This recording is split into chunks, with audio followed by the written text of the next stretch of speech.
공항에 차를 맡겼는데 사람이 아니라 로봇이 주차를 한다? 상상만 해도 신기하죠. 오늘 이야기할 스탠리 로보틱스는요, 그냥 이런 신기한 기술 얘기가 아니에요. 여기에는 정말 기발한 전략, 그리고 한계를 돌파하는 혁신, 심지어 절체절명의 위기에서 살아남은 생존 드라마까지 다 담겨 있습니다. 자, 모든 건 바로 이 흥미로운 질문에서 시작돼요. 이 질문 안에 스탠리 로보틱스가 풀려고 했던 그 거대한 문제의 본질이 싹 담겨 있다고 보시면 됩니다. 그렇죠. 모든 위대한 혁신은 하나의 강력한 아이디어에서 출발하잖아요. 스탠리 로보틱스는 대체 어떻게 이 문제를 해결할 생각을 했을까요? 그들의 출발점이 된 아주 근본적이면서도 기발한 통찰, 그거부터 먼저 들여다보죠. 이 회사의 뿌리가 정말 남달라요. 창업자들이 그냥 로봇 만드는 사람들이 아니었다는 거죠. 자율주행의 눈과 뇌에 해당하는 인식과 제어 시스템, 이걸 연구하던 세계 최고 수준의 전문가들이었어요.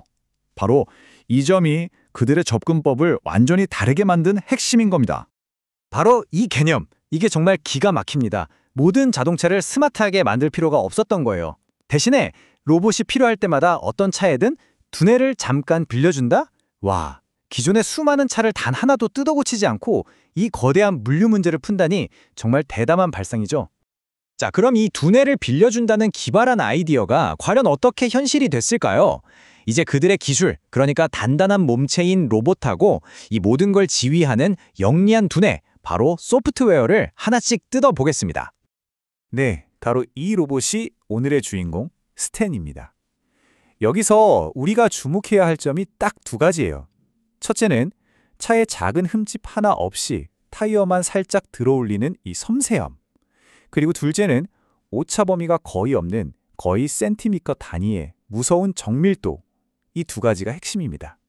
하지만 이 로봇의 진짜 힘은요, 바로 이 소프트웨어에 있어요. 스탠리 로보틱스는 고객한테 단계별로 가치를 제공하는데 이게 재밌습니다. 심지어 로봇이 단 한 대도 배치되기 전에 그냥 디지털화 단계만으로도 고객은 자기네 운영 현황을 한눈에 파악하고 개선할 수 있게 되는 거죠.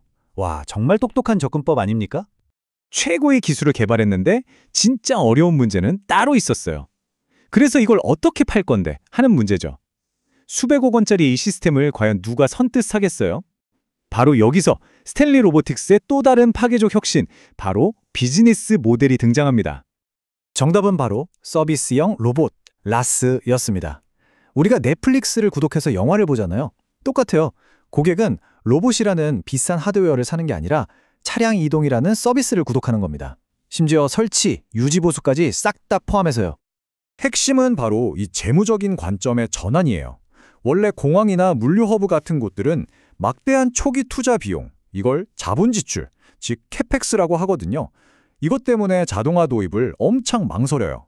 그런데 RAS는 이걸 매달 내는 예측 가능한 운영 비용, 즉 오펙스로 바꿔준 거죠. 고객의 가장 큰 진입 장벽을 그냥 확 허물어버린 겁니다.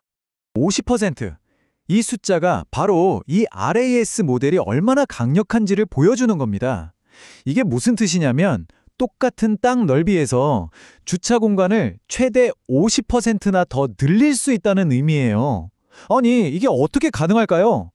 비밀은 바로 블록 주차에 있습니다. 로봇은 사람처럼 차문을 열 공간이 필요 없잖아요.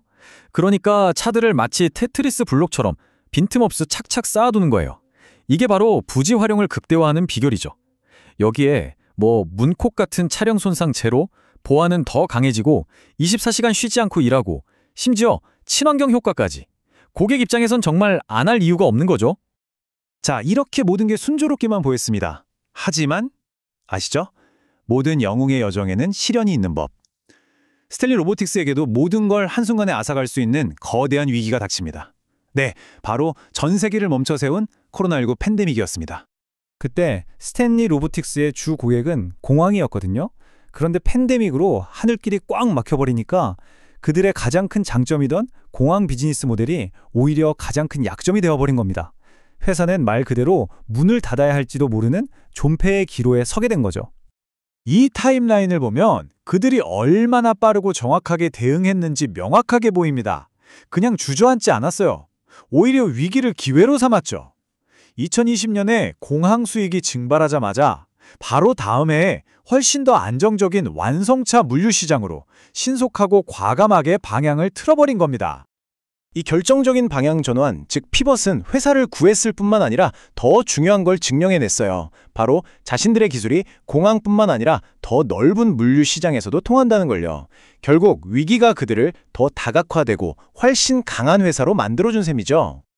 그리고 이렇게 위기를 극복하고 더 강해진 그들의 저력은 마침내 거대한 기회를 불러옵니다. 자, 이제 이야기의 마지막 장입니다. 이들을 글로벌 플레이어로 변모시킬 운명적인 만남이 기다리고 있었거든요. 2024년 10월 한국의 HL그룹이 스탠리 로보틱스를 인수합니다. 이걸로 회사의 새로운 시대가 열린 거죠. 그런데 이건 그냥 회사를 팔고 끝나는 그런 단순한 엑시트가 아니었어요. 이게 바로 이번 인수의 핵심적인 그림입니다. 정말 완벽한 퍼즐 맞추기 같죠? HL그룹은 공장 내부 같은 실내 주차 로봇 파키를 가지고 있었고 스탠리 로보틱스는 공항이나 항구 같은 실외 환경의 최강자였단 말이죠. 이 둘이 만났으니 이건 완벽한 시너지를 의미하는 거였습니다. 그리고 이게 바로 그 엄청난 결과물입니다.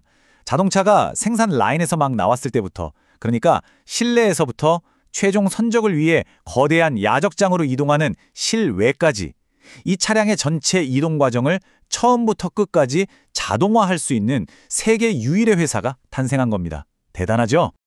이 인수를 통해서 스탠리 로보틱스는 스타트업에서 글로벌 거물로 도약하는데 필요한 3가지 핵심 자원을 얻게 됩니다. 첫째, 아시아와 북미를 아우르는 글로벌 시장 접근성. 둘째, 대규모로 찍어낼 수 있는 생산 능력. 그리고 마지막으로 성장의 속도를 낼 수 있는 안정적인 재정. 날개를 단 거죠. 자, 그럼 정리를 한번 해볼까요? 스탠리 로보틱스의 성공은 단순히 제품 하나 잘 만들어서가 아니에요. 여러 층으로 탄탄하게 쌓아 올린 혁신 스택 덕분이라고 할 수 있습니다. 기가 막힌 아이디어에서 시작해서 다재다능한 기술, 파괴적인 비즈니스 모델, 그리고 위기를 기회로 바꾼 전략까지 이 모든 것이 합쳐져서 지금의 그들을 만든 겁니다. 자동차의 여정이 이제 완전히 자동화되었습니다. 그렇다면 다음은 뭘까요? 우리가 로봇에게 움직이라고 가르칠 다음 대상은 과연 무엇이 될지 여러분도 한번 상상해 보시면 재밌을 것 같습니다. 오늘 이야기는 여기까지입니다.